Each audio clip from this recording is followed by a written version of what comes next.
बिस्मिल्लाहिर्रहमानिर्रहीम। अस्सलाम वालेकुम स्टूडेंट्स। अल्लाह पाक आपको इंशाल्लाह कामयाब करे और आप अपने इस ग्रुप में रिटेन हो रहे हो। लेक्चर नंबर 100 लेक्चर है, 1.5 घंटे का लेक्चर है। 150 घंटे में आपको पढ़ाऊँगा सिलेबस की कवरेज में, और उसके बाद 5, 7 या 8 लेक्चर रिवीजन के होंगे, ताकि वो कहते हैं ना एक्स्ट्रा टॉपिंग तड़का लग जाए साग को, तो ये तड़का लगाने वाली रिवीजन होगी।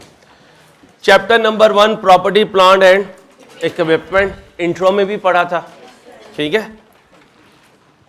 इस स्टैंडर्ड को क्या नाम देंगे? IS 16। मेरे ज़माने के जो स्टैंडर्ड्स हैं उनका नाम क्या है? IS 16। और तुम्हारे ज़माने के IFRS। अब तुम पुराने भी पढ़ोगे और नए भी पढ़ोगे, क्योंकि मैं पुराने भी पढ़ा रहा हूँ और नए भी पढ़ा रहा हूँ, ठीक है। अच्छा जी, याद है स्टोरी हमारी हुआ करती थी डेप्रिसिएशन मेथड से। कितने मेथड थे? 5 थे। 2 ज्यादा सगे थे, 3 जरा सौतेले थे। सगे कौन से थे और सौतेले? अब सौतेले को कहेंगे यार तुम्हें थोड़ा सा हम रिवाइज तो करेंगे, लेकिन आगे ज्यादा देर तुम हमारे साथ चल नहीं सकोगे।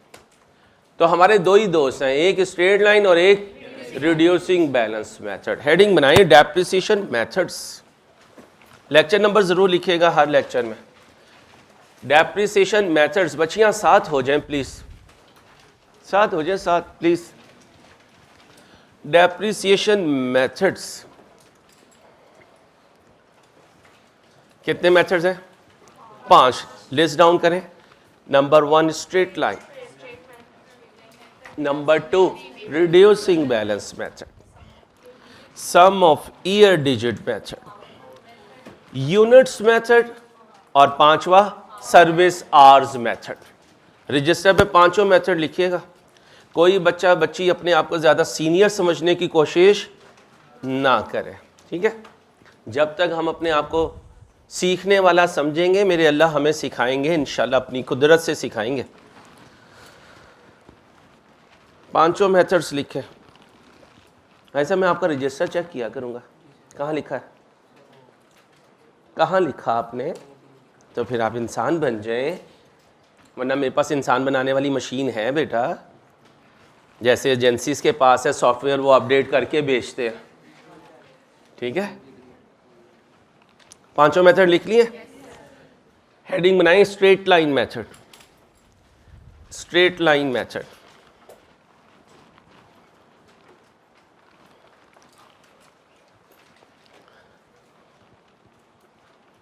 Straight line method.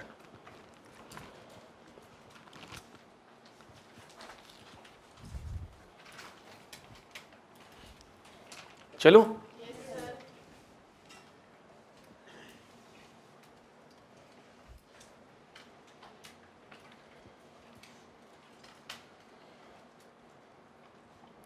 Straight line method क्या था?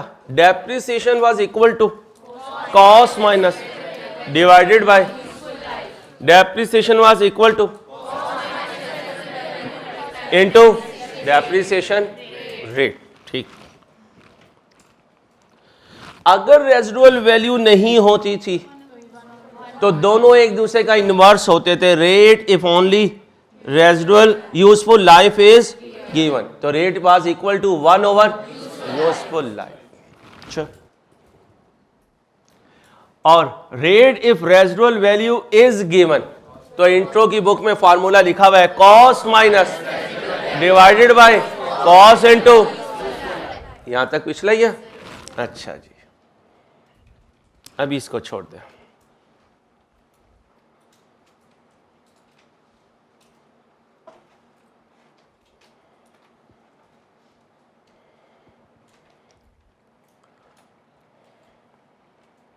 बुक ले आए हैं? हाँ, बुक के बगैर नहीं आना है। बिगड़ना नहीं है बस, बाकी सीए करवाना इंशाल्लाह मेरी जिम्मेदारी। ख़राब नहीं होना कि मैं कहूँ यार ये बच्चे तो इतने अच्छे थे, इन्हें क्या हो गया यार। लाहौर की हवा बहुत जालिम है, जालिम है। तेज़ हो तो फिर भी बर्दाश्त हो जाता है, जालिम है। और उससे जालिम हासिलपुर की है, जो ऐसी ऐसी चीज़ों को तो लाहौर की हवा सिर्फ जालिम है, हासिलपुर की कुछ ज़्यादा ही जालिम है। वो पंजाबी का शेर है ना, कुछ शहर दे लोग भी जालिम सन, कुछ सानू मरंदा शौक। अब मेरे कंधे पे सर रख के कहते हैं सर गलती हो गई, जल्दी खेल गया मैं। लो भाई एग्जाम्पल 1 पेज 2, राइस की बुक का पेज 2 है, एग्जाम्पल नंबर 1 है। अभी आज स्क्रीन से देखें। 1/1/19 Ali and company has opening balance in machine account of rupee and accumulated depreciation as. इसका मतलब मैं बाय कर रहा हूं या ऑलरेडी पास्ट में बाय कर चुका? पास्ट में बाय कर चुका। ये किसका बीडी है? मशीन की कॉस्ट का, मशीन का नहीं कहना, मशीन की। और ये किसका बीडी है?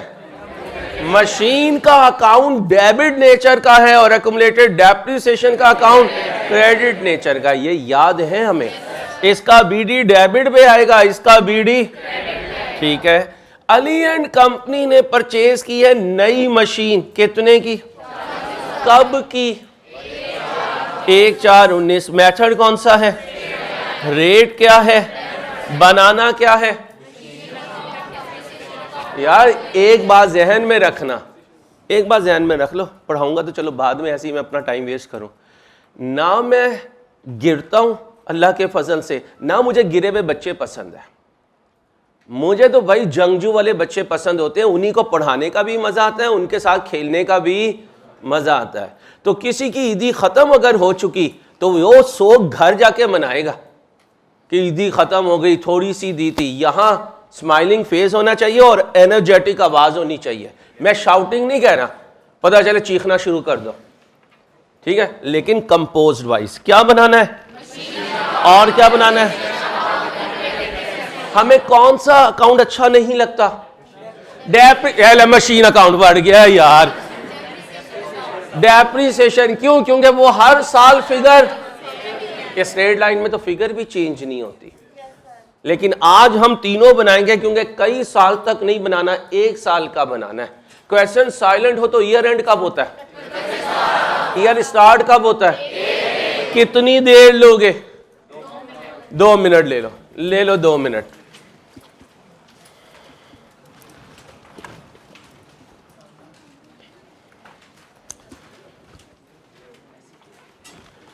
जो दोस्त घर बैठे हुए उन्हें बता दो कि वो रुकने वाली चीज नहीं है, उसने पढ़ाना शुरू कर दिया है, तो तुम्हारी मेहरबानी आ जाओ वापस।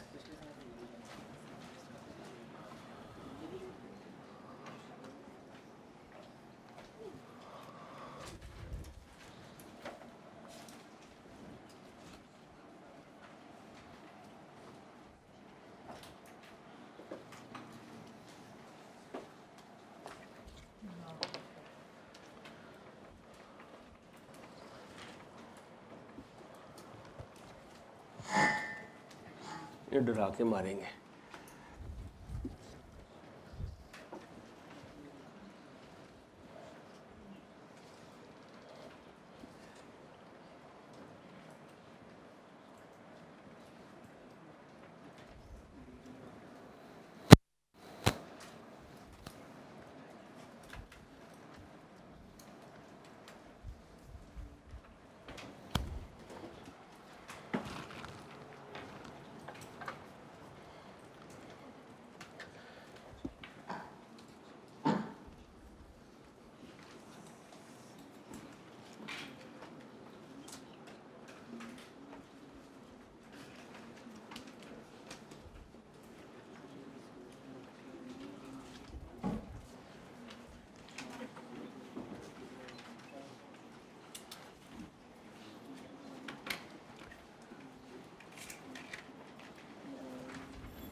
साथ हो जाएं बच्चियां, साथ हो जाएं प्लीज, साथ हो जाए।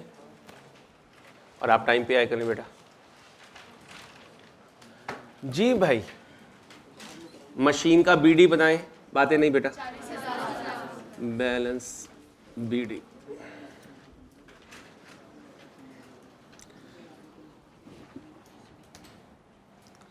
अकुमुलेटेड डेप्रिसिएशन एक क्रेडिट नेचर आइटम है, इसका बीडी क्रेडिट पे आएगा, बैलेंस बीडी कितना है 8000।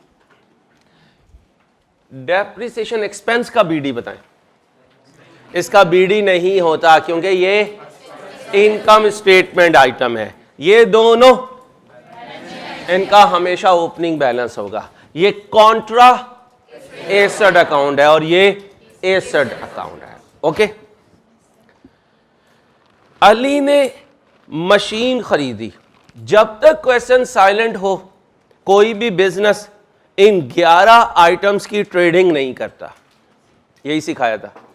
ना वो लैंड खरीद के बेचता है, ना बिल्डिंग, ना प्लांट, ना मशीन, ना इक्विपमेंट, ना फर्नीचर फिक्सचर फिटिंग, ना कंप्यूटर व्हीकल। तो जब खरीदेगा एसेट आएगा। हाँ, अगर वो कहता कि मैं ट्रेडिंग ही मशीन की करता हूं तो ये इन्वेंट्री बन जाती। फिर पूछते भाई बता पीरियोडिक है या इंट्रो सारे का सारा, और मैं इंशाल्लाह आपको FR1 में भी वेरीफाई करूंगा, FR2 में भी, और जिंदगी रही तो CFAB में भी। इंट्रो को पकड़ के रखना, इंट्रो हर वक्त आपके हाथ में होना चाहिए। जब मैं पूछूं तो इंट्रो की बात मुझे दोबारा रिपीट, हाँ अगर भूल गए तो रिपीट करके चलूंगा, ये परेशान नहीं होना। अली ने मशीन खरीदी, मशीन अप होकर डेबिट हो गई, क्वेश्चन साइलेंट हो तो कैश पे, बैंक पे, पेबल कोई इशू नहीं है, FR1 में कोई इशू नहीं है। क्यों? इसलिए कि सॉफ्टवेयर नहीं है, कोई MCQs नहीं है। जो 6 MCQs आने हैं वो आपने अपनी आंसर कॉपी पे ही सॉल्व करके लिखने हैं। तो वो वाला प्रेशर हमारे ऊपर से हट गया कि सर पता नहीं सॉफ्टवेयर में क्या उसने बिल्ड इन किया होगा। मशीन को डेबिट कर दिया और बैंक को मैंने क्रेडिट कर दिया। कितने से? ओपनिंग बैलेंस कब का है? 1/1/19। खरीदा कब? 1/4/19। ओके हो गया जी बेटा, क्लोज कर दो। कितना आया? 80,000। इधर भी 80,000। 31/12/19 बैलेंस CD जी 80,000। ओके हो गया। अब सारा साल ये यूज होगा, साल के आखिरी दिन डेप्रिशिएट होगा। डेप्रिसिएशन की एंट्री, कुछ ओपनिंग एसेट्स हैं, कुछ एडिशंस हैं। याद है एक वर्किंग करते थे, क्या कहते थे? डेप्रिसिएशन एक्सपेंस 2019 क्या लिखते थे? Depreciation on opening assets. और फिर क्या लिखते थे? Depreciation on editions. मेथड कौन सा है? क्या फार्मूला होता था? Cost minus residual value over useful life. और दूसरा यहां रेट गिवन है, लाइफ गिवन है, रेट गिवन है, cost minus into depreciation rate. बोलें जी कॉस्ट कितनी है? ओपनिंग की, ओपनिंग की रेजिडुअल वैल्यू, रेट, फ्रैक्शन लगाऊं? क्यों ना लगाऊं? कितना बना? 4000। ये क्या है? एडिशन। कब हुआ? कब तक रहा? इंट्रो में रूल सिखाया था,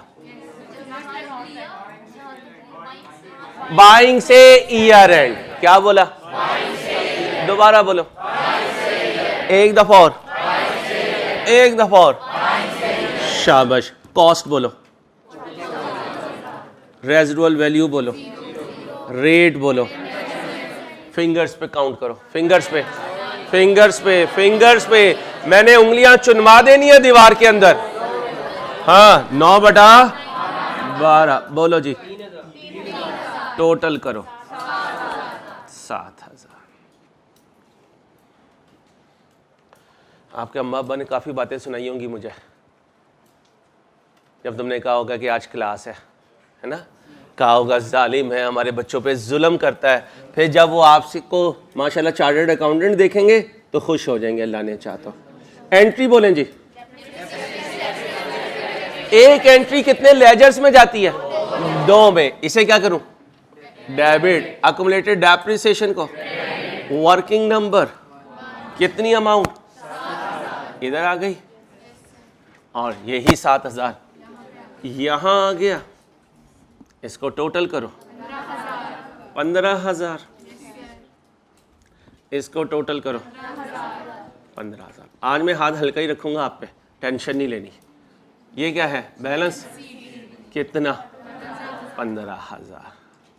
ये क्या है? 1 ये क्या है? ये क्या है?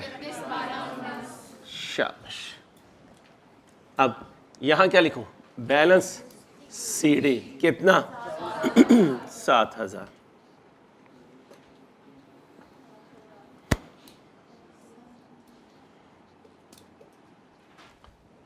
ओके हो गया? कोई इशू? ठीक है। WDB क्या होती थी? कैसे कैलकुलेट करते थे? कॉस्ट के CD में से अक्यूमुलेटेड डेप्रिसिएशन का CD माइनस कर दें तो क्लोजिंग WDB। क्या बोला?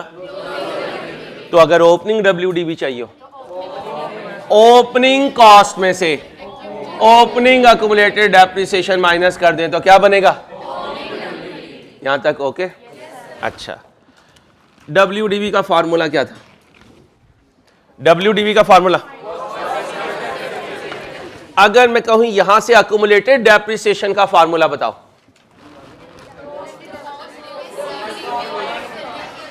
Cost minus WDB accumulated depreciation बन जाएगी। और अगर मैं कहूं कॉस्ट का फॉर्मूला बताओ, ओ नहीं baby, cost is equal to WDB plus. तो एक फॉर्मूले से कितने बने? जरा तीनों घोल के पीकर मुझे बताओ कि हाँ जी पी लिया। बोलो जल्दी। पहला,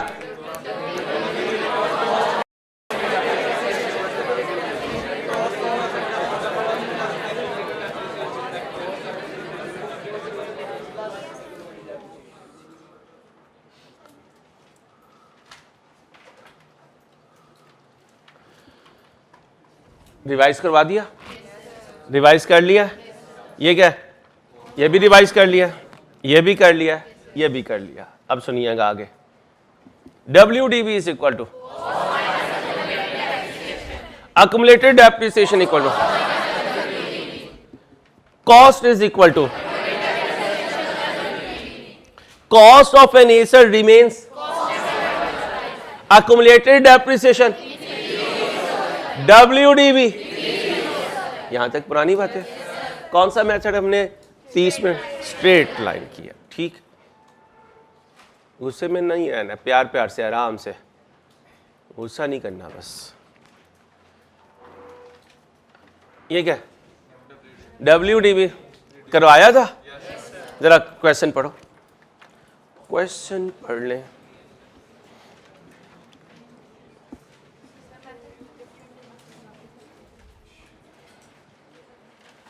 डाटा सेम है, मेथड क्या कर दिया? ठीक है। स्ट्रेट लाइन में हर साल डेप्रिसिएशन किस फिगर पर कैलकुलेट होती है? Cost per. Cost per. ओए गधो, यार भूलोगे तो फिर काम खराब है ना। फिर मेरा नारा तो फेल हो गया ना। इंट्रो सारे का सारा सी है। मैंने आपको इंट्रो से बार बार बोल रहा हूं, क्या फार्मूला है? पहले साल, दूसरे साल या हर साल? हर साल। अब WDB पे आओ। पहले साल डेप्रिसिएशन और जो भी बच्ची है ना, ये अमीर बच्ची है, मुझे लगता है इसके पास ईदी काफी है, इसलिए ये मेरे दिल के साथ खेलने लगी भी है कि यार अंसारी साहब को जरा झटका दें, माड़े से आदमी है। अब आओ, WDB पहला साल, डेप्रिसिएशन दूसरा साल। हाँ, फिर वो बच्ची कह रही है कॉस्ट माइनस रेजिडुअल वैल्यू। गलत है, कॉस्ट इनटू रेट। WDB में cost into rate, residual value consider ना हुआ करती थी, ना होगी। हाँ, जब सब्सिक्वेंट ईयर आएगा तो WDB पर रेट लगेगा। और ये इंट्रो के रजिस्टर में भी एग्जाम फोकस पॉइंट है कि WDV मेथड में रेजिडुअल वैल्यू फार्मूले में यूज नहीं होंगी। अब गलती तो नहीं होगी। अब पहले मुझे बताओ, स्ट्रेट लाइन पहला साल, सब्सिक्वेंट ईयर, WDV पहला साल,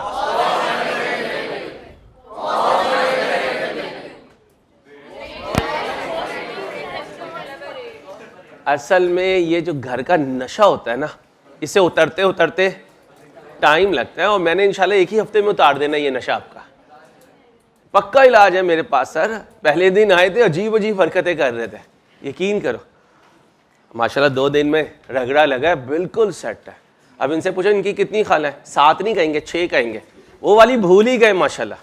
चलो अब आओ, अब ना बोलना कॉस माइनस रेजिडुअल वैल्यू, बोलो WDV मेथड पहला साल कॉस इंटू दूसरा साल।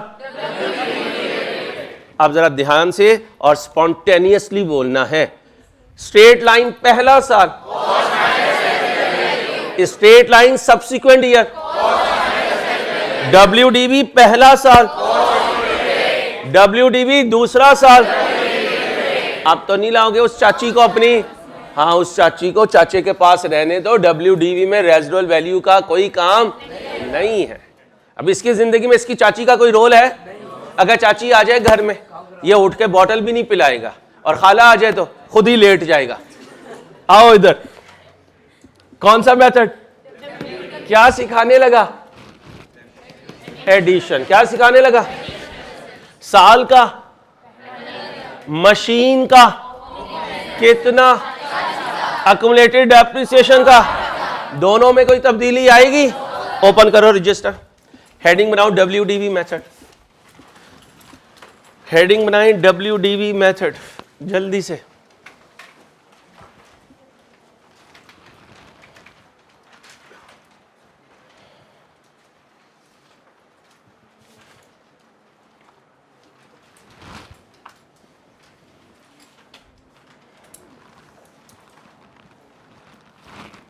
तो पहले ही बताता ना यार।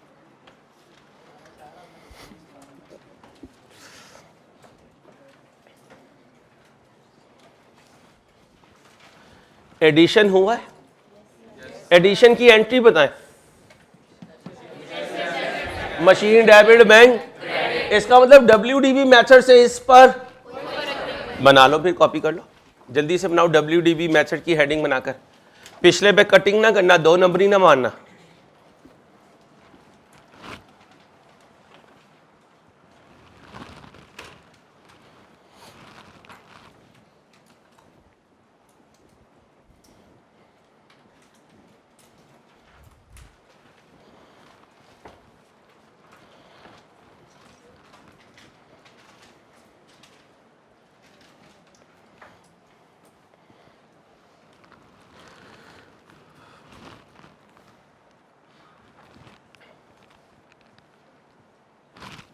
ओके हो गया बेटा? मेथड कौन सा? रेट क्या है? Year and.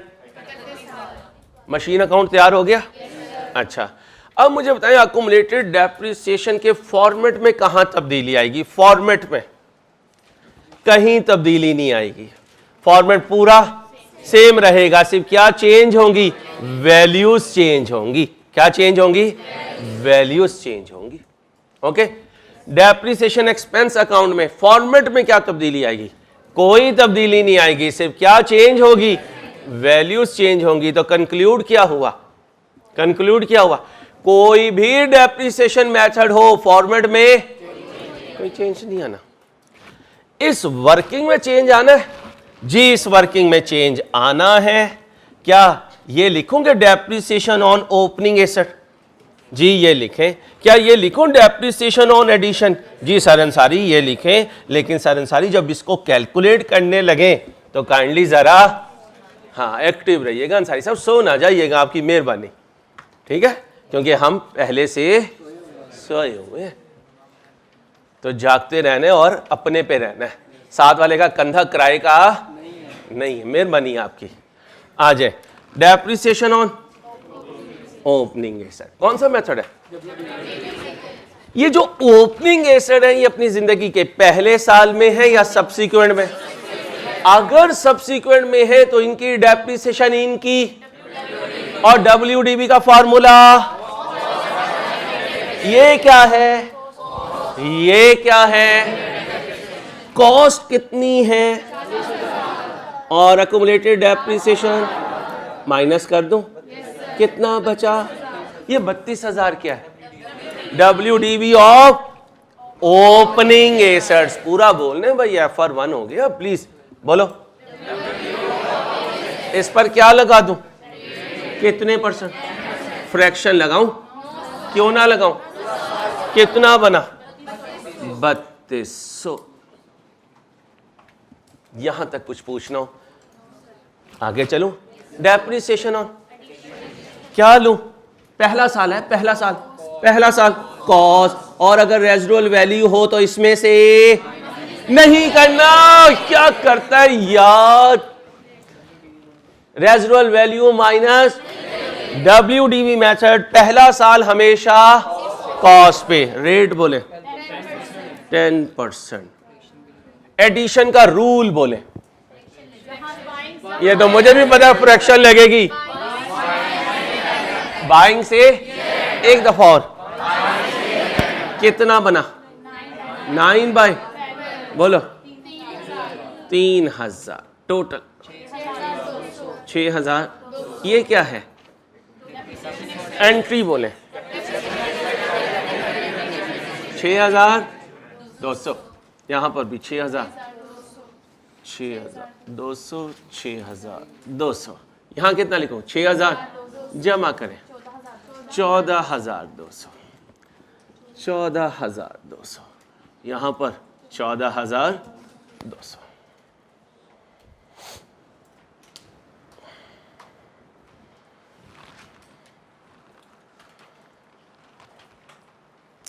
अटेंडेंस पेज मंगवा, यहां तक ओके। जरा मुझे रिपीट करवा दें, कॉपी करते हैं, रिपीट करवा दें। स्ट्रेट लाइन पहला साल,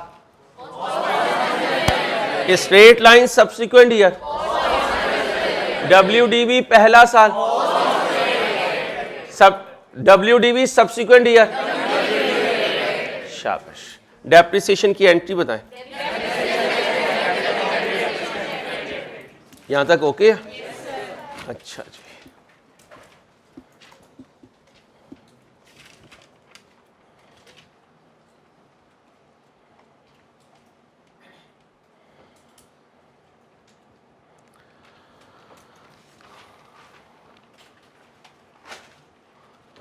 हाँ जी, depreciation is equal to cost minus into, ये कौन से एसेट्स की बात हो रही है, ओपनिंग एसेट, ओपनिंग एसेट्स, और अगर पहले साल हुआ तो कॉस्ट पे, ठीक है। और अगर रेट ना हुआ तो रेट का formula 1 minus n square under root residual value over cost, और अगर रेजिडुअल वैल्यू नील हुई 1 रुपया रखेंगे, अगर 0 रखा तो रेट कैलकुलेट नहीं हो सकेगा। लिखे एग्जाम फोकस पॉइंट,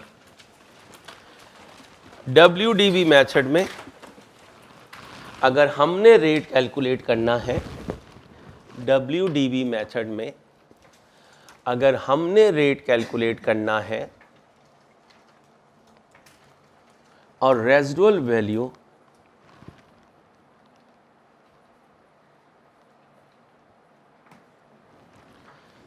मिसिंग है या 0 है, क्या कहा, मिसिंग है या 0 है, तो हम ₹1 रखेंगे, तो हम ₹1 रखेंगे।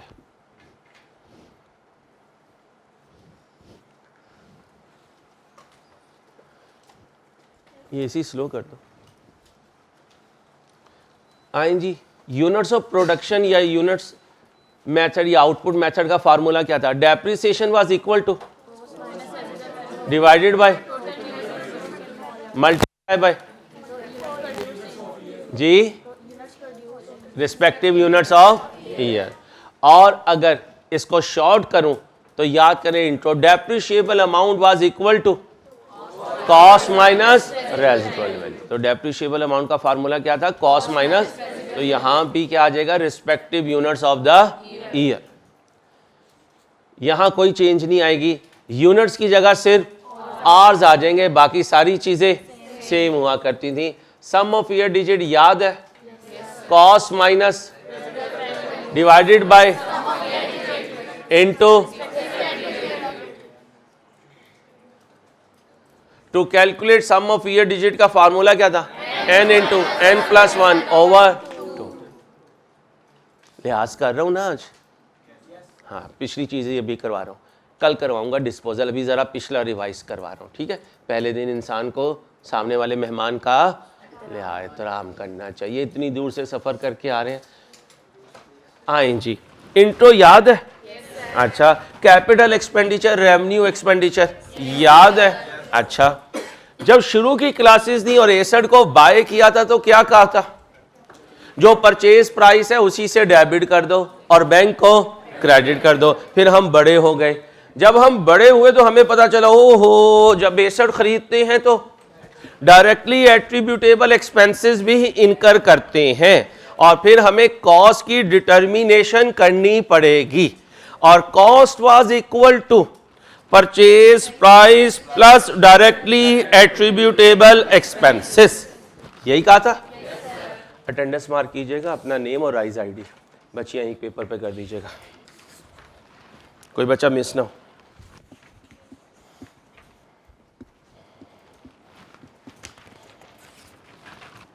यहां से आगे पास कर दीजिएगा जी। भाई कुछ याद है कौन कौन से खर्चे होते थे जो सर कहते थे कि यार इसको परचेज प्राइस में ऐड कर देना चाहिए? याद है कुछ कितनी आइटम होती थी जिसे परचेज प्राइस में से लेस करते थे? याद है कितनी आइटम्स को इग्नोर करते थे? अच्छा, अगर नहीं याद तो टेंशन की बात नहीं है, टेंशन की तो बात ही कोई नहीं भाईजान। टेंशन लेने के लिए तो आप दुनिया में आए नहीं, आप तो चिल करने आए हैं, ठीक है। हेडिंग क्या है, ठीक है। सबसे पहले क्या लूंगा, लेस,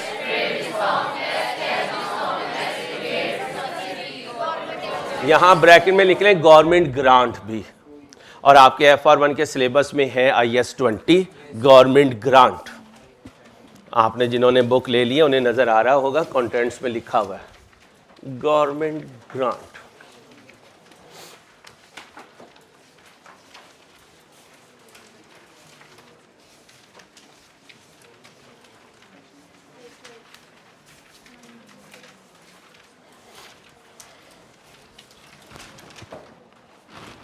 ओके हो गया, कल बुक्स के बगैर नहीं आना।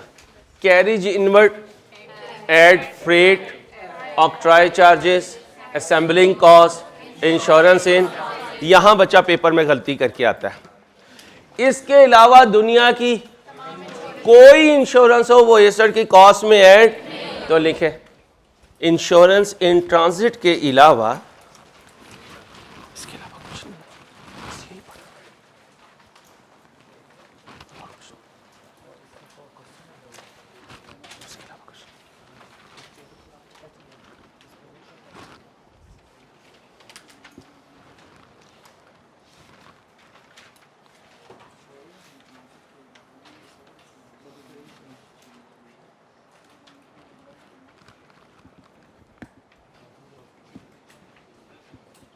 क्या लिखा है, इंश्योरेंस इन ट्रांजिट के अलावा किसी इंश्योरेंस को लिफ्ट नहीं करवानी।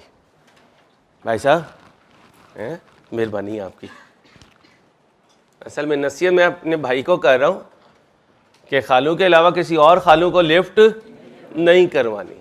तुमने क्या लिखा है, इंश्योरेंस इन ट्रांजिट के अलावा बाकी किसी इंश्योरेंस को लिफ्ट नहीं करवानी।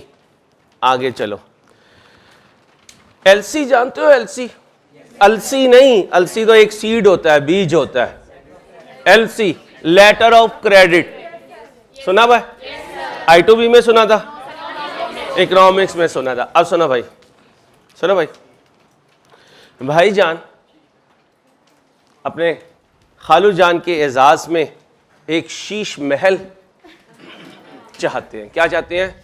शीश महल। वो मोटे तो क्या शीश महल लेंगे जो ये अपने खालू के लिए शीश महल कर रहा है। फिर उसमें इंशाल्लाह गाय बकरे बकरियां सारे जो है शीश महल में सजाएंगे।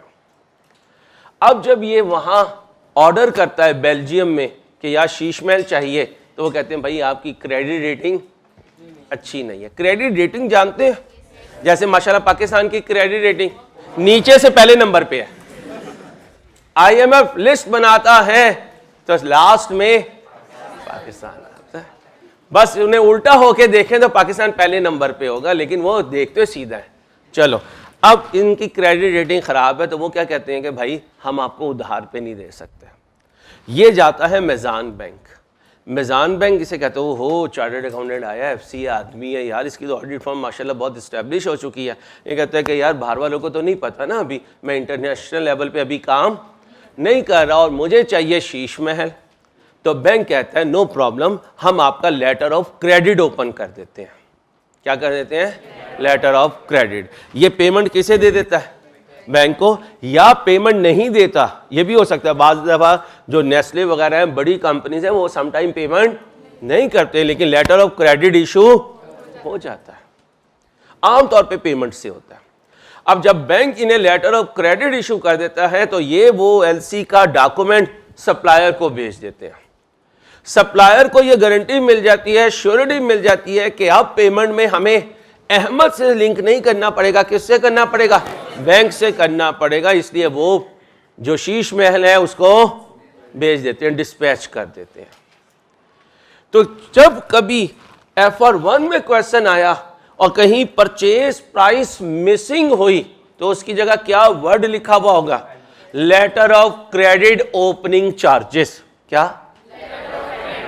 ये असल में परचेज प्राइस या इनवाइस वैल्यू का तीसरा नाम है। तो लिखें purchase price, invoice value, letter of credit opening charges. Letter of credit opening charges. Letter of credit opening charges. ये किसका दूसरा नाम है? तो यहां लिख सकता हूं परचेज प्राइस का दूसरा नाम क्या था? Invoice value. तीसरा नाम LC चार्जेस। क्या कहोगे? LC charges. अब जब यहां लाहौर पोर्ट या कराची पोर्ट पर इसका शीश महल आ जाएगा तो वहां से क्लियरिंग करवानी पड़ती है। ये जो क्लियरिंग एजेंट चार्जेस हैं, इसे ये ना समझने कि कोई रिश्वत के चार्जेस हैं। पोर्ट के चार्जेस को अकाउंटिंग की दुनिया में क्या कहते हैं? Clearing agent charges. और ये भी एसेट की परचेज प्राइस में ऐड होते हैं। टेस्टिंग कॉस्ट, इसमें मैंने बता दिया था टेस्टिंग कॉस्ट करते हुए अगर सैंपल से कोई रेवेन्यू की वैल्यू आए तो उसे लेस करते हैं, सिखाया हुआ है इंट्रो में। तो यहां लिख लें टेस्टिंग कॉस्ट कैसे? Sample revenue, sample revenue minus test run cost. Non refundable taxes का दूसरा नाम बोलो बोलो, सिखाया हुआ है नॉन एडजस्टेबल। तीसरा नाम भी सिखाया था, तीसरा नाम भी सिखाया था नॉन रिक्लेमेबल। अल्लाह के फजल से मैं तुम्हें इंट्रो से ही इस हालत में लेकर आ रहा हूं कि आगे जाके तब्दीली ज्यादा महसूस ना हो, अल्लाह के फजल से इंशाल्लाह। Non reclaimable charges. Replacement of part, ये यहां बात समझ लीजिएगा, आप कहेंगे बड़े हो गए हो। एक पार्ट इन होगा एसेट में तो एक पार्ट आउट भी होगा। जो इन होगा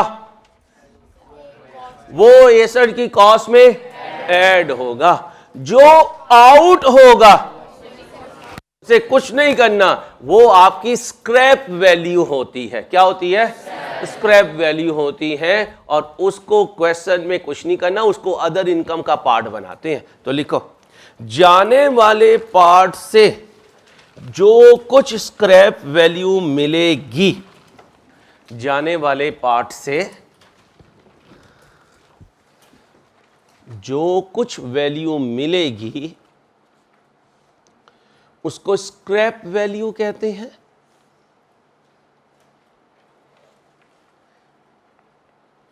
क्या कहते हैं? स्क्रैप वैल्यू कहते हैं। और ये जीपी में एज अ अदर इनकम आएगी।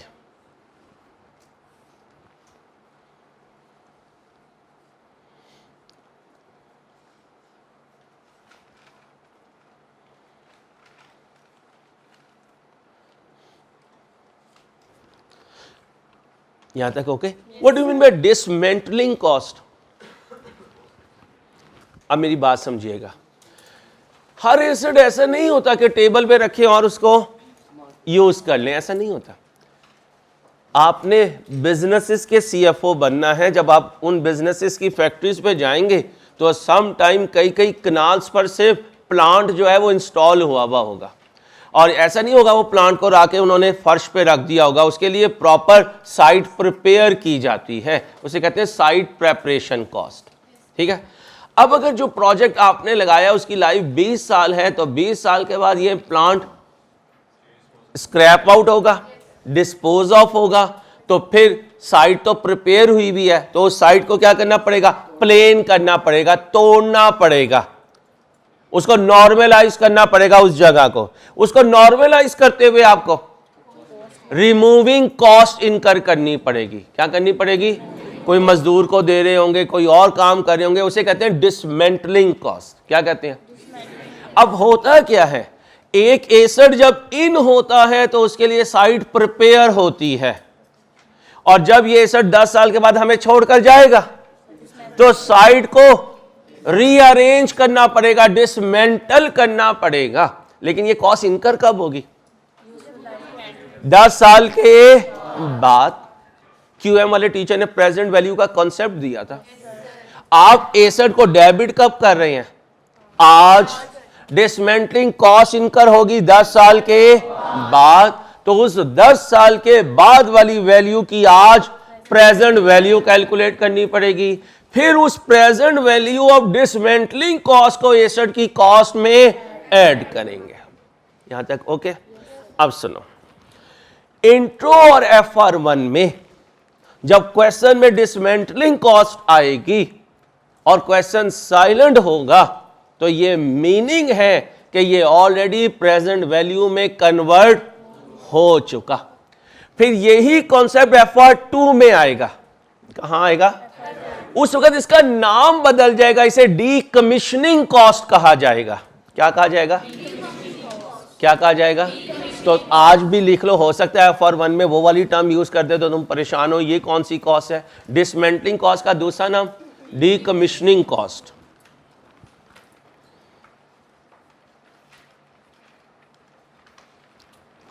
अब इंट्रो और FR1 में जब डिसमेंटलिंग कॉस्ट आएगी, बोलें जी, तो वो प्रेजेंट वैल्यू में होगी अगर क्वेश्चन साइलेंट हुआ। लेकिन जब तुम बच्चे FR2 में आ जाओगे इंशाल्लाह, तो फिर क्या होगा? वो 10 साल बाद वाली वैल्यू देगा, 60 डिस्काउंट रेट देगा, मैं और आप मिलकर उसकी प्रेजेंट वैल्यू कैलकुलेट करेंगे और फिर उसे एसेट की कॉस्ट में ऐड करेंगे। अब तुम्हारे जहन में ये आ रहा होगा, यार अंसारी, इंट्रो में भी PPE, R1 में भी PPE और R2 का भी पहला लेक्चर PPE पर ही होगा, और CFAP का पहला लेक्चर भी PPE पर होगा। क्यों? तुम्हारी बैलेंस शीट का 70% PPE है, इसलिए हर लेवल पे ही आपको सिखाया जाता है। यहां तक ओके हो गया? तो फिर कह सकता हूं साइट प्रेपरेशन कॉस्ट क्या है? एसेट को वर्केबल लोकेशन कंडीशन में लाने के लिए साइट प्रिपेयर की जा रही है, और जब ये एसेट जाएगा बिजनेस को, फिर कॉस्ट इनकर करनी पड़ेगी। क्योंकि वो कॉस्ट इस ही एसेट की वजह से इंकर करनी पड़ेगी। तो IAS 16 कहता है आज उसकी प्रेजेंट वैल्यू इसकी कॉस्ट में ऐड कर दो। यहां तक ओके? जी बच्चों,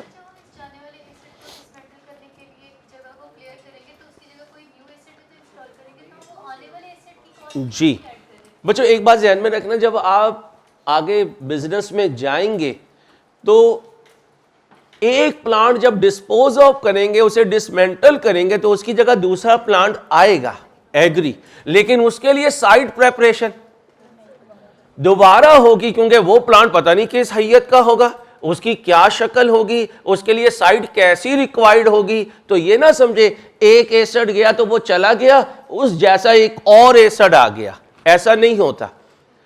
आज की दुनिया में कस्टमाइज्ड प्लांट्स होते हैं और हर 20 साल के बाद प्लांट की अपनी टेक्नोलॉजी की वजह से शक्ल, जब उसकी शक्ल चेंज होगी, उसके फीचर चेंज होंगे, उसके फंक्शंस चेंज होंगे, तो साइट प्रेपरेशन भी डिफरेंट अंदाज से करनी पड़ेगी। इसलिए ये जरूरी नहीं है जैसी आज साइट प्रेपरेशन है अगले प्लांट के लिए भी वैसे ही चाहिए। और ये हमारी बेसिक अजम्पशन होती है कि नया आने वाला प्लांट जो साइट मांगेगा वो ये साइट नहीं होगी। अगर नहीं होती तो ये डिसमेंटलिंग कॉस्ट यहां कभी भी ना होती। और आपके हर क्वेश्चन में डिसमेंटलिंग कॉस्ट का होना यह बता रहा है कि नया आने वाला प्लांट इस साइट पर मूव नहीं कर सकेगा। क्लियर? आगे बच्चों, मॉडिफिकेशन कॉस्ट, इसका एक और नाम भी बताया था, अडेप्टेशन कॉस्ट। कौन सी कॉस्ट? Adaptation cost. आगे, any cost directly attributable to bringing the asset to the location and condition necessary. जी भाई जरा बता दें कौन सा स्टैंडर्ड करवा लो? IAS 16 किस एसेट से रिलेटेड है? PPE। PP में कितनी आइटम्स आती हैं? जरा काउंट ही करवा दे।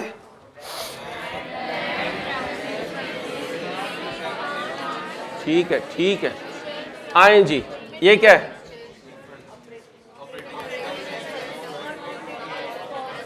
What do you mean by but expense out? GP में से माइनस एक्सपेंस आउट का मतलब ये क्या है? ये GP में से माइनस नहीं होते, इसे यहां से हटाना। सुना भाई बुजुर्गों, इसका पहले दूसरा नाम बता दें। एडजस्टेबल। तीसरा नाम रिक्लेमेबल। रिक्लेमेबल। अब तुम बड़े हो गए हो। क्या हो गए हो? बड़े हो गए हो।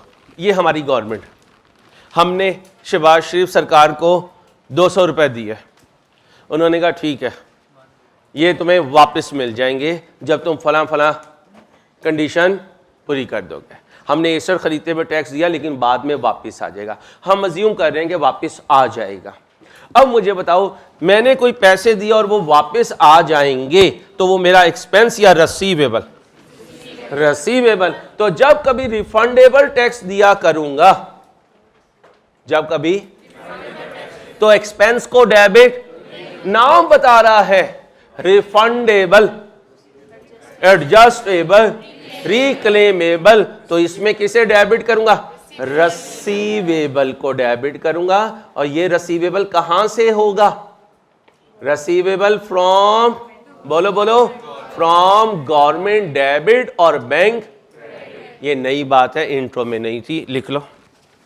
जब कभी रिफंडेबल टैक्स दोगे, रसीवेबल फ्रॉम गवर्नमेंट डेबिट करोगे और बैंक क्रेडिट करोगे।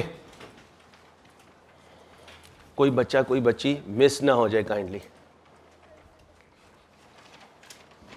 जज़ाकल्लाह बेटा, जज़ाकल्लाह। बाकी दो पेपर भी आगे पास कर दीजिएगा काइंडली।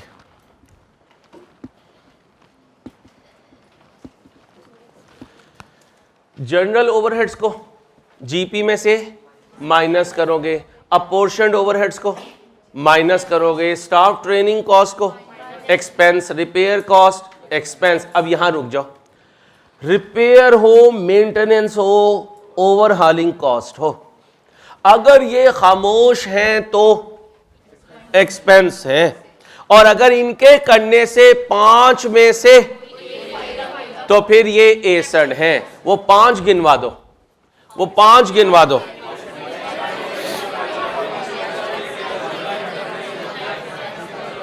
शाबाश शाबाश शाबाश, बस बस बस बस बस बस बस बस ओ बस बस बस। गारंटी वारंटी, सुनो, जब हम तुम्हारी एज में थे तो गारंटी हुआ करती थी, अब क्या है? वारंटी है। तुम्हारे जब बच्चे होंगे कुछ भी ना होगा, ना गारंटी ना। अब सुनो, गारंटी क्या होती थी? गारंटी होती थी ये चीज खराब है तो दुकान पे रखो और नई चीज उठाओ और बाहर निकल जाओ, इसे कहते थे गारंटी। फिर बेईमानी माशरे में आम हुई, उस बेईमानी से क्या हुआ? गारंटी चली गई, वारंटी आ गई। अब वारंटी वाली चीज को लेके जाओ, कहो ये खराब है, तो वो क्या कहते हैं? फैक्ट्री भेजूंगा, सही होकर आएगी, हो गई तो तुम्हारी, ना हुई तो भी तुम्हारी। हो गए? ये क्या है? वारंटी। ये क्या है? वारंटी। तो गारंटी अब मार्केट में नहीं है, बहुत रेयर है, सिर्फ क्या है? वारंटी है। अब होता क्या, पूरा समझा दूं? असल में ये टॉपिक है FR2 का। कहां? मैं इतना बता देता हूं कि कहीं डिस्कशन हो तो तुम्हें बताओ वारंटी की कहानी क्या होती है। ये IS 37 होगा। क्या है? IS 37 warranty. इसे कहते हैं प्रोविजन फॉर वारंटी। क्या कहते हैं? Provision for. अब बताओ, प्रोविजन मीन अंदाजा। बीबी मुझे इंग्लिश नहीं आती, मैं जरा देसी आदमी हूं जी। प्रोविजन मीन अंदाजा। अब इन भाई ने ये लैपटॉप बेचे कोई 5,000, कितने? और हर कस्टमर को क्या दिया? Warranty card. जिस दिन इन्होंने वारंटी कार्ड दिया उससे 1 साल का टाइम दिया कस्टमर्स को कि 1 साल में तुम में से जो कोई आएगा मैं उसको सही करवा के दूंगा अगर फॉल्ट हुई तो। आज बैठकर ये अंदाजा लगाएंगे कि 5,000 कस्टमर्स में से अगले 1 साल में कितने वारंटी क्लेम्स लेकर आएंगे।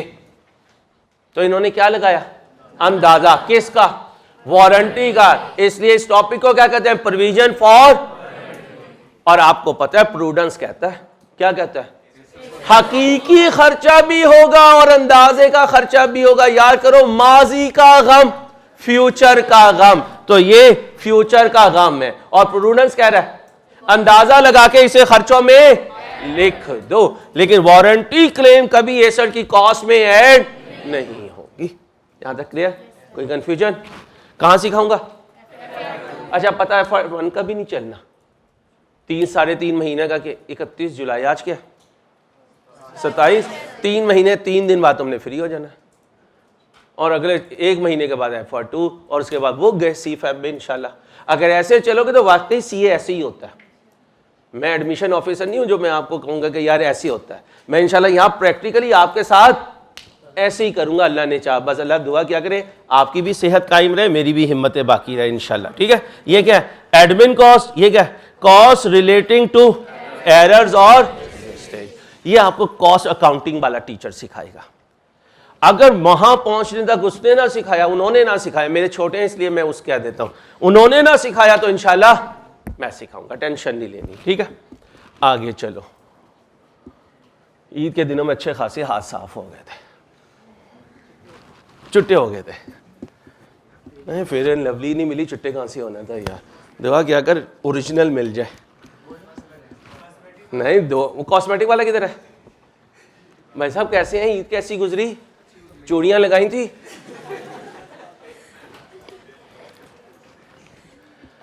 आगे चलो भाई। क्या कह रहे हो बेटा? नहीं, इस सेशन में नहीं पढ़ा रहा, अगले में पढ़ाऊंगा। रिकॉर्डिंग चल रही है अभी भी, ऐसी बातें नहीं करनी, आपकी मेहरबानी। आओ भाईजान, 15 साल मैंने कॉस्ट ही पढ़ाई है, तो पिछले साल से छोड़ी भी, क्योंकि R2 और R1 में टीचर को जरूरत पड़ गई थी। Example number 1, example number 1। अब हम इसे घूर घूर के देख रहे हो, ए तू कौन है, तू कौन है? वो कह रही है मैं वही हूं जो इंट्रो में थी। कौन है? इंट्रो वाली। ओ भाई कौन है? इंट्रो वाली। पढ़ो।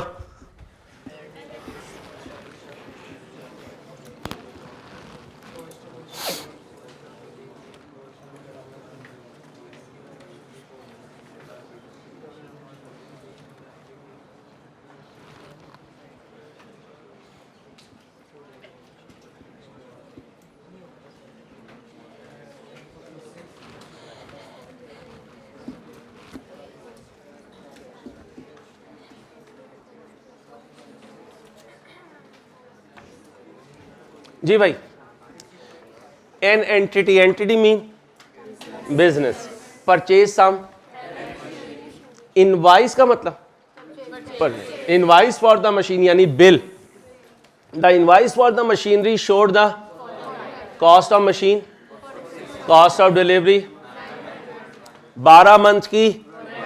अब मुझे बताओ वारंटी कभी एसेट की कॉस्ट में ऐड नहीं होती, ये क्या होगी? बीबी कहाँ माइनस होगी? बीबी ऐसे ना करो ना, माइनस तो 5 चीजें होती हैं, trade discount, cash discount, rebate, subsidy, government grant. ये नहीं कहना माइनस होगी, ये कहना एक्सपेंस आउट होगी। ठीक है बेटा, ये एड, डिलीवरी कॉस्ट एड। अब जो हालत दीवानगी में है, जिसकी ईदी खत्म हो चुकी, वो इसे भी ऐड कर देगा, हालांकि ये तो ऊपर वाली फिगर्स का, तो जागते रहना है, हम पे नहीं रहना, आपकी मेहरबानी। इन एडिशन द एंटिटी इनकर 3.4 मिलियन इन मेकिंग मॉडिफिकेशन। ये ऊपर फिगर किस में है? माशाल्लाह, ये मिलियन है, ये मिलियन है। इस बच्ची को लगता है ईदी नहीं मिली।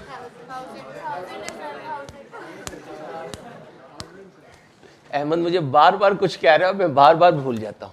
ये क्या है? 1000, और वो क्या है? मिलियन। और कॉस्ट कौन सी है? मॉडिफिकेशन की। अब बताएं जी, मॉडिफिकेशन कॉस्ट ऐड होगी? इसमें 3.4 ऐड करूं या 3400? 3400 ऐड करें तो ये 3400 भी ऐड कर दें यहां। जी भाई, टोटल कर दें जी। बड़ी अमीर बच्ची है यार, 50,300। लो जी, 50,300 आ गया। अगला भी सॉल्व कर दे मुझे। पिछली कर ली है ना? कितने आया? 50,000। ये भी कर दे, 1 मिनट लगाए।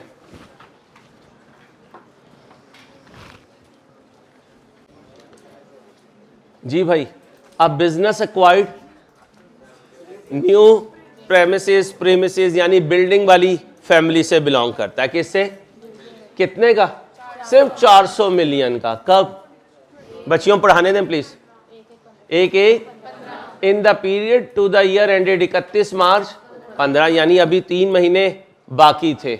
The following further cost were cost of initial adaptation of the building add होगी। अगर उसने कहा मशीन की कॉस्ट बता दो बीबी, फिर कौन ऐड होगी? ऐसे ना करो ना बीबी, आपकी मेहरबानी। आगे चलो। लीगल कॉस्ट रिलेटिंग टू, ये भी बिल्डिंग, ये भी बिल्डिंग, ये बोले, ये ना कहीं ऐड होगी, ये भी बिल्डिंग, ये भी बिल्डिंग। ये क्या है? हाँ। अब अगर कॉस्मेटिक ने काम ना किया तो फिर लोग इसके पास जाया करेंगे और मंथली तौर पे अपनी बुथी साफ करवाया करेंगे। ठीक है। कॉस्मेटिक कितना खर्चा? अब बताओ, अगर ये खर्चा हमने इनकर किया तो ये एक्सपेंस होगा। ये क्या होगा? एक्सपेंस। आगे, cost of air conditioning unit necessary for machine to be used. Machine के लिए है तो ये मशीन की कॉस्ट में ऐड होगा। ये क्या है? Cost of machine. ये 2 मशीन, ये एक्सपेंस, ये बिल्डिंग। मशीन नहीं, ये भाई जागते रहना ना यार। ये बच्चियों, आप सो रही हो बेटा, क्या कर रही हो? बोलो। ये अब क्या पूछ रहा है? बिल्डिंग पूछ रहा है। दिस प्लस दिस, ये 1000 में, ये इसके साथ कितने जीरो लगाऊंगा? ये 1000 में 3 जीरो, तो 4,00,000 ये बन गया, 12,000 ये और 2500 ये जमा कर दो। आपके पास कैलकुलेटर नहीं है? बच्चे ऐसे नहीं करना आपका। ओ भाई, ये बच्चे बच्चियां कैलकुलेटर यूं लेके बैठे हुए, मैं क्या चोर हूं? कमाल हो गया यार। भाई अपना कैलकुलेटर ओपन करें, उस पर कैलकुलेट करें। कितना हुआ बेटा?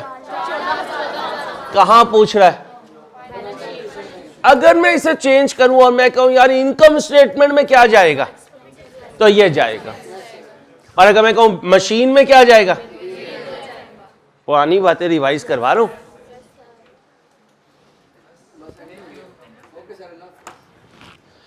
बेटा इसे 2 गाछियां दे दी, जरा मुंह साफ कर लेगा। लाइफ बॉय भी दे दी, थोड़ा सा सर्फ एक्सल और बोनस भी। पुराने निशान है, मुश्किल से जाएंगे। आगे हेडिंग बनाओ, disposal of fix asset. Disposal of fix asset. मैंने बड़ी कोशिश की कि आज आपकी मेहमान नवाजी में वक्त गुजर जाए, लेकिन कुदरत आप पे कुछ ज्यादा ही मेहरबान। एक्सक्यूज मी बेटा। Disposal of fix asset.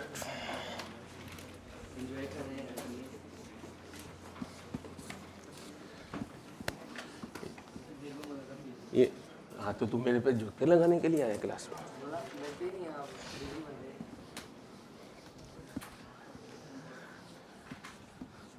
क्या हेडिंग बनाई? Disposal of fix asset. याद है वो एक जुमला, मेरियां आनियां वेखते मेरियां। तो ईद का इंतजार पूरे साल होता है, और फिर अभी हम ईद का इंतजार करेंगे, क्योंकि फिर वो मुझे घूर रहा है कि बाज आ जाओ अंसारी। अभी हमने आनियां देखी हैं, अब हम देखेंगे। जी जी, रिश्तेदार है ना आपकी। आगे सुनो। सारी जिंदगी हो गई इंट्रो की आपकी, कितनी उम्र गुजर गई? 4 महीने 5 महीने। 61 का आना, आज से 61 का। और याद रखना, आना जिंदगी में आसान है, जिंदगी से जाना बड़ा मुश्किल। शेर छोड़ दिया। मेरी घर वाली लेक्चर देखती हो, कहती हो मौलवी साहब तुझे पता है क्या हेडिंग बनाई? Disposal of fix asset. नहीं बेटा, हील के साथ आगे चलो। Disposal of fix asset. Disposal of fixed asset. लो बेटा, आज से इस मिनट से टेक्निकली FR1 शुरू हो रहा है, क्योंकि पहला 1 घंटा मैंने आपको इंट्रो रिवाइज करवाया, ज़रा थोड़ा सा रिदम बन जाए, फिर ताकि मूव करें डिस्पोजल पे। क्या हेडिंग बनाई? Disposal of fix asset. Disposal और सेल में फर्क होता है बेटा। सेल का वर्ड यूज होता है इन्वेंट्री को बेचने के लिए, और डिस्पोजल का वर्ड यूज होता है, तो लिखो, sale is normally of inventory items. Sale is normally of inventory items.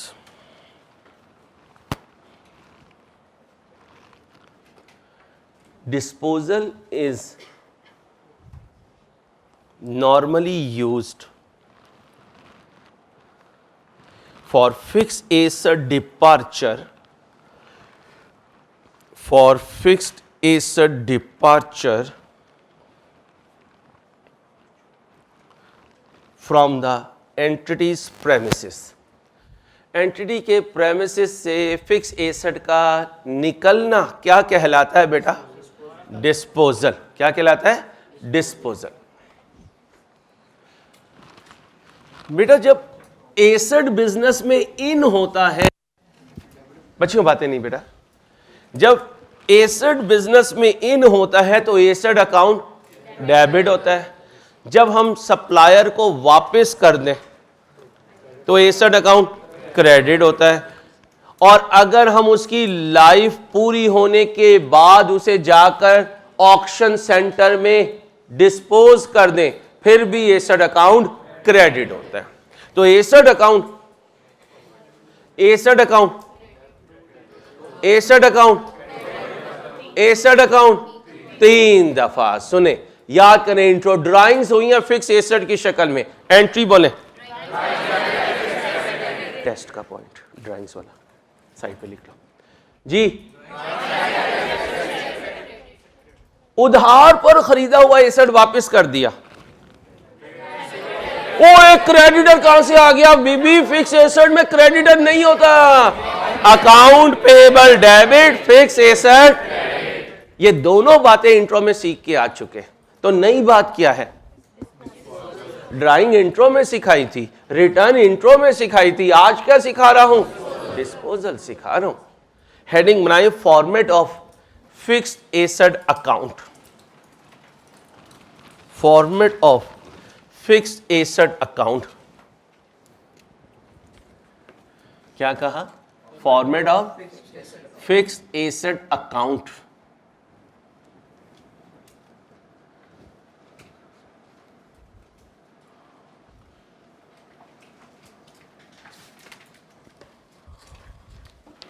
Format of fix asset account. कोई एसेट का नाम कर लें ताकि कंफ्यूजन दूर हो जाए। मशीन कर दो, चले मशीन कर लो बेटा, मशीन अकाउंट। अभी कॉपी ना कीजिएगा बच्चों कॉपी ना कीजिएगा प्लीज। अभी मैंने सुबह आकर जब मशीन अकाउंट बनाया तो यहां क्या लिखा था, बैलेंस बीडी 1/1/19 को। फिर मैंने एक एसेट खरीदा 1/4/19 को, मशीन डेबिट बैंक। अब मैं अज्यूम कर रहा हूँ फिगर्स, ये 1 लाख की है, अज्यूम किया है, ये 80,000 की, कितने की, 80,000 की। फॉर द टाइम बिंग मैं ड्राइंग्स को भी छोड़ रहा हूँ। एंट्री क्या होती है, चलो लिख दो बाद में ना हो, ड्राइंग्स डेबिट, मशीन क्रेडिट। अच्छा जी, और अकाउंट पेएबल को वापस किया, फिर यहाँ अकाउंट पेएबल लिखने दो ताकि उधार वाली एसेट को वापस कर दूं। अकाउंट पेएबल फॉर मशीन सिखाया हुआ है इंट्रो में। वापस किया तो account payable for machine debit, machine credit. अभी मैं नहीं बता रहा कितने की वापस की है, ठीक है।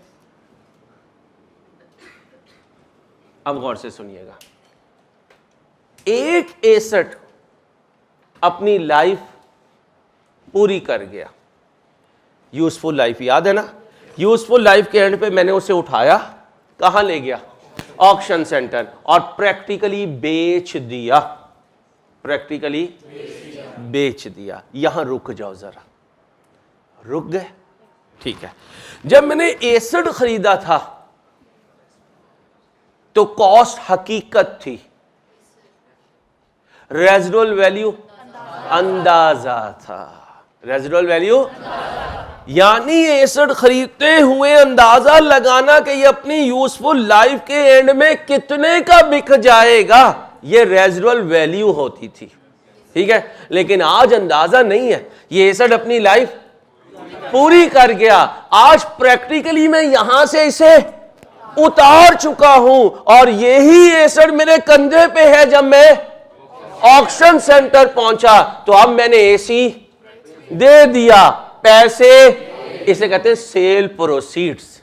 क्या कहते हैं, सेल प्रोसीड्स। तो आज से तुम्हारी जिंदगी में 2 करैक्टर हैं, एक रेजिडुअल वैल्यू और एक सेल प्रोसीड्स। हेडिंग बनाओ, residual value, residual value,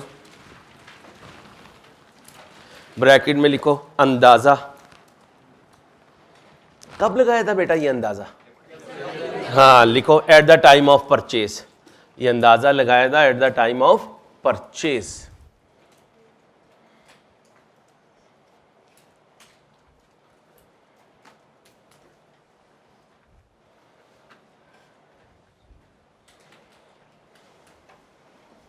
okay हो गया, लगा लिया।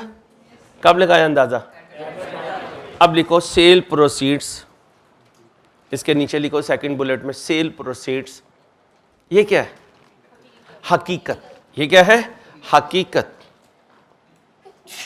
कब आई ये हकीकत हमारे सामने, जब बेच दिया। लिखो at the time of disposal, sale नहीं लिखना, at the time of disposal. Okay हो गया।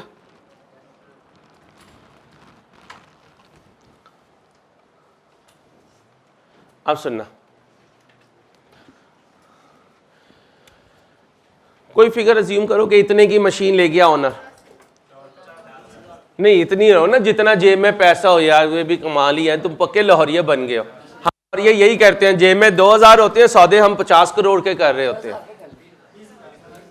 यार 300 रुपये भी, हम इतने भी गरीब नहीं है। चल 5000 कर लेते हैं जी, 5000 तय हो गया जी, 5000 तय हो गया। ऑनर एक एसेट ले गया जिसकी कॉस्ट 5000 थी। एंट्री क्या बनी, ड्राइंग्स डेबिट, मशीन क्रेडिट। अब ध्यान से सुनना, ये 1 लाख क्या है, कॉस्ट। ये 80,000 क्या है, कॉस्ट। ये 5,000 क्या है? कॉस्ट। वापसी की है कोई मशीन, 10,000 की कर दो, 10,000 की मशीन वापस कर दी जिसकी कॉस्ट 10,000 थी, ये भी क्या है? कॉस्ट।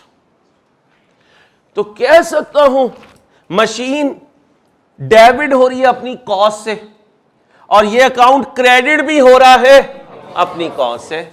अब मैंने एक मशीन उठाई और कहां ले गया? ऑक्शन सेंटर, और उसे बेच दिया। मशीन अकाउंट से उसे बाहर निकालूंगा। बाहर निकालने के लिए डेबिट करूं या क्रेडिट करूं? लेट से उस मशीन की कॉस्ट थी 20,000, कॉस्ट थी। अब तुम्हारे जहन से डाउट खत्म हो जाना चाहिए, क्या जिस वैल्यू पर मशीन बिकेगी वो वैल्यू यहां नहीं आएगी, यहां उस मशीन की, तो फिर रूल बना एसेट आएगा अपनी और एसेट अकाउंट से जाएगा अपनी। लिखो तारीखी जुमला, एसेट अकाउंट डेबिट होगा कॉस्ट से, क्रेडिट होगा कॉस्ट से। एसेट अकाउंट डेबिट होगा कॉस्ट से, क्रेडिट होगा कॉस्ट से।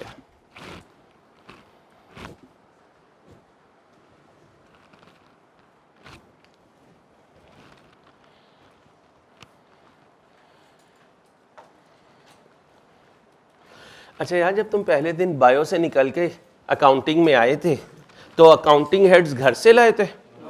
Debit, credit, journal entries, ledger, trial balance, income statement, balance sheet, books of prime entry, accrual, prepayment, depreciation, हाँ, bad debt, inventory, accounting for manufacturing, BRS, final account. यही class में अल्लाह ने बताया कि ये entry मामला है। ऐसे ही ड्राइंग्स डेबिट होगी machine, account payable for machine debit होगा मशीन। ऐसे ही डिस्पोजल अकाउंट डेबिट होगा और मशीन।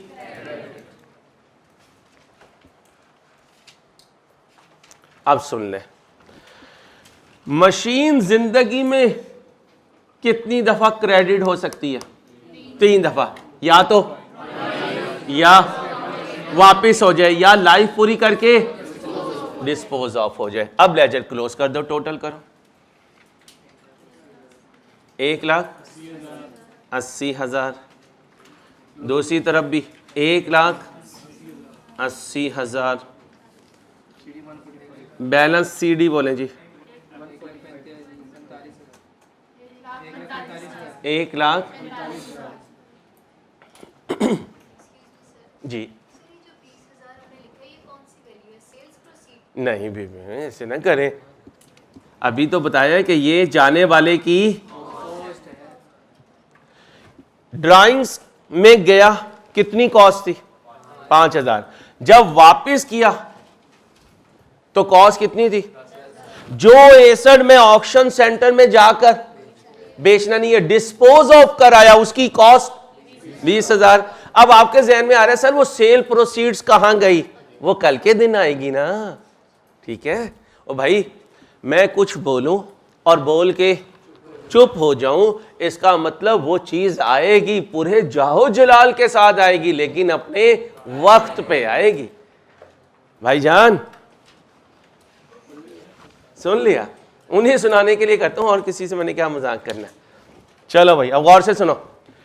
कोई चीज आएगी अपनी चीज में, एसेट, कोई एसेट आएगा अपनी और जाएगा अपनी, लिखो, एसेट आएगा अपनी कॉस्ट पे और जाएगा भी अपनी कॉस्ट पर। दोबारा लिख लो, एसेट आएगा अपनी कॉस्ट पे और जाएगा भी अपनी कॉस्ट पे।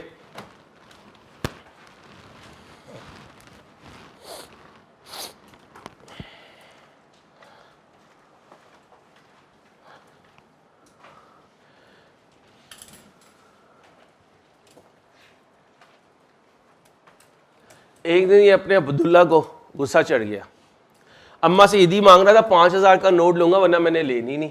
अम्मा ने कहा इतने खर्चे हैं, मैंने औरों को भी ईदी देनी है। कहता नहीं मैंने नहीं लेनी। आज अम्मा भी अड़ गई। अम्मा ने कहा नहीं देने देना, कहते मैं तो हुई सुतेला, आपने मुझे उठाया था, मैं तो हुई अडॉप्टेड, सारे डायलॉग मारे, लेकिन आज अम्मा हिलने वाली नहीं है। इसने अपना बैग उठाया, बैग में कपड़े रखे और घर से जा रहा है। अम्मा तो आज कह चुकी है, छोटी बहन की तरफ देख रहा है बड़ी उम्मीद से, वो कहेगी भैया ना जाओ, वो क्या कह रही है, चल चल निकल शाबाश, चल शाबाश। अच्छा, अब इसकी सारी उम्मीदें, अब्बा की तरफ तो कोई से उम्मीद पहले मिनट से ही नहीं थी। अब्बा तो रोज कहते हैं बेटा बाहर निकल के किसी को बता के मैं ये हूं, हर जगह कहता है मैं फलां का बेटा हूं, ठीक है। अब अब्दुल्ला निकल रहा है, हाथ में क्या है, बैग है, और आंखों में ओए ओए ओए ओए, फिर ये गया, पीछे से आवाज आई अब्दुल्ला, ओए होए होए, क्या आया, जान में बड़ी उम्मीद के साथ यूं मुड़ के देखा, सामने अब्बा जी। ओए आज तो क्लाइमैक्स होने लगा है, क्या होने लगा है, क्लाइमैक्स होने लगा है। अब्बा जी ने कदम बढ़ाए, वो अब्दुल्ला है, कदम बढ़ाए और उठाकर क्या कहा, ये अपना चार्जर भी लेता जा, ये अपना चार्जर भी लेता जा। इसका मतलब है अब्दुल्ला जब घर से निकलेगा तो सारे घर वाले इसकी बाकियात इसके साथ करेंगे। बेटा निकल रहे हो तो निकलो। ऐसे ही बेटा कोई एसेट जब बिजनेस से बाहर जाता है तो अपनी बाकियात सारी लेके जाता है, और जब बिजनेस में आता है तो सारी कॉस्ट ऐड करवा के आता है।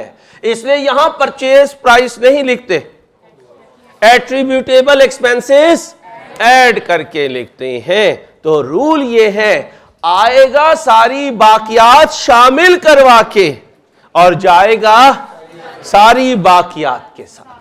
आज के लिए इतना ही, इंशाल्लाह कल यहीं से आगे चलेंगे। अल्लाह हाफिज़।